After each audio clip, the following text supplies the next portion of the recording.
আল্লাহ পাক রব্বুল আলামিন এমন একটা সময় আপনি আমার রাসূল মুহাম্মদুর রাসূলুল্লাহ সাল্লাল্লাহু আলাইহি ওয়াসাল্লামের উপর নাযিল করেছেন। যে সময়টা ছিল জাহেলিয়াতি যুগ, এই যুগটা এমন বর্বরতা এমন খারাপ হয়ে গিয়েছিল। এর কারণ হলো আমাদের রাসূল সাল্লাল্লাহু আলাইহি ওয়াসাল্লাম যখন আল্লাহ পাক রব্বুল আলামিন আমাদের নবীকে নবী রূপে প্রেরণ করলেন, আমাদের নবীর আগে যে নবী এসেছেন, এই নবী দুনিয়া থেকে বিদায় হয়ে যাওয়ার পরে আপনি আমার নবী মুহাম্মদুর রাসূলুল্লাহ সাল্লাল্লাহু আলাইহি ওয়াসাল্লাম নবী এবং আগের নবীর ভিতরে অনেক সময় গ্যাপ চলে যায়, যার কারণে সেখানে কোনো সৎ কাজের আদেশ করবে, অসৎ কাজের নিষেধ করবে এমন কোনো মানুষ ছিল না। যার কারণে মানুষ এমন অবস্থা হয়ে গিয়েছিল যে মানুষ চতুষ্পদ জন্তুর চেয়েও নিকৃষ্ট হয়ে গিয়েছিল। ওই চতুষ্পদ নিকৃষ্ট মানুষ যখন মানুষ হওয়ার পরেও সে যেতে মানুষ, সেটা তার পরিচয় ভুলে গিয়েছিল। চতুষ্পদ জন্তুর চেয়েও নিকৃষ্ট কাজ করা শুরু করলো। এমন একটা অবস্থা হয়ে গেল যে যুগের মধ্যে কোন গর্ভবতী নারী যদি রাস্তা দিয়ে চলতো, দুই বন্ধু রাস্তার পাশে গল্প করতেছে, তো একটা বলতো এই নারীর পেটে সন্তান ছেলে না মেয়ে, একটা বলে ছেলে, আরেকটা বলে মেয়ে।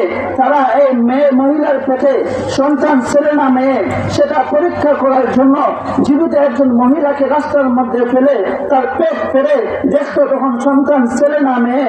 শুধু তাই না, এমন একটা নিকৃষ্ট সমাজ হয়ে গিয়েছিল যে সমাজের মধ্যে একজন নারী, সে নারী হওয়ার কারণে যখন সন্তান নারী মেয়ে জন্মগ্রহণ করত, তখন তাকে মেয়ে হওয়ার কারণে জীবিত মাটির মধ্যে পুঁতে ফেলত।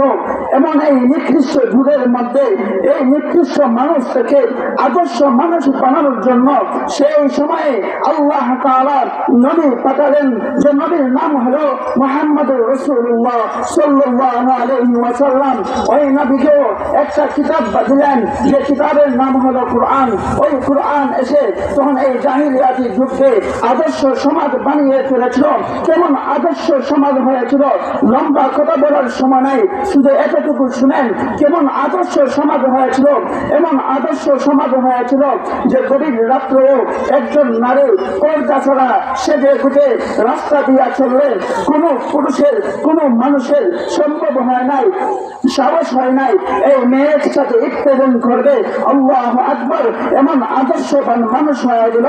ও ভাই, যে যুগের মধ্যে কুরআন আসলো, যে যুগের মধ্যে আদর্শবান মানুষ হয়ে গেল, মানুষ আদর্শ হয়ে গেল, এই কুরআন এখন আমাদের সমাজের মধ্যে আছে। কিন্তু এই কুরআনকে আমরা সংবিধানের মধ্যে নেই না। কুরআনকে আমরা কোথায় রাখি? কুরআনকে আমরা মনে করি শুধু মাদ্রাসার জন্য কুরআন এসেছে, শুধু মসজিদের জন্য কুরআন এসেছে, রমজান আসলে শুধু রমজানের জন্য কুরআন আসলো।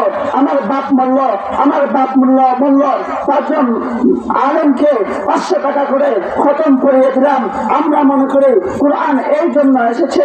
না, আল্লাহ বলেন শুধু এই জন্য কুরআন আসে নাই। কুরআন এসেছে, কুরআন দিয়ে মাদ্রাসা চলবে, কুরআন দিয়ে মসজিদ চলবে, কুরআন দিয়ে সমাজ চলবে, কুরআন দিয়ে ওয়াজ চলবে, কুরআন দিয়ে ইউনিয়ন চলবে, কুরআন দিয়ে দেশ চলবে, কুরআন দিয়ে পৃথিবী চলবে। আল্লাহ তাআলা বলেন লিতুখরিজান নাসা মিনাজ যুলুমাতি ইলান নূর। কুরআন তো এসেছে মানুষদেরকে জুলুম থেকে, অন্ধকার থেকে বাইরে করে আলোর দিকে নিয়ে যাওয়া, আলোর দিকে নেবে। আজকে এই সমাজের মধ্যে আজকে মানুষ জুলুম অত্যাচার দেখা যায় কুরআন বিধান না থাকার কারণে। আজকে আমরা কুরআন থেকে দূরে থাকার কারণে, কুরআনকে সংবিধানের মধ্যে না নেওয়ার কারণে, কুরআন মোতাবেক আমাদের জীবন পরিচালিত না করার কারণে আজকে সমাজের মধ্যে হারাম কাজ অনেক প্রচুর হয়ে গেছে। সমাজের মধ্যে জুলুম চলতেছে। একটা মানুষ, সে তার মাজলুম, সে একটা মানুষ কাছ থেকে অত্যাচারিত হয়েছে, সে যখন কোর্টের মধ্যে যায় তখন সে তার ন্যায় বিচার পায় না, বরং তার উপরে জুলুম হয়। শুধু তাই না, সমাজের মধ্যে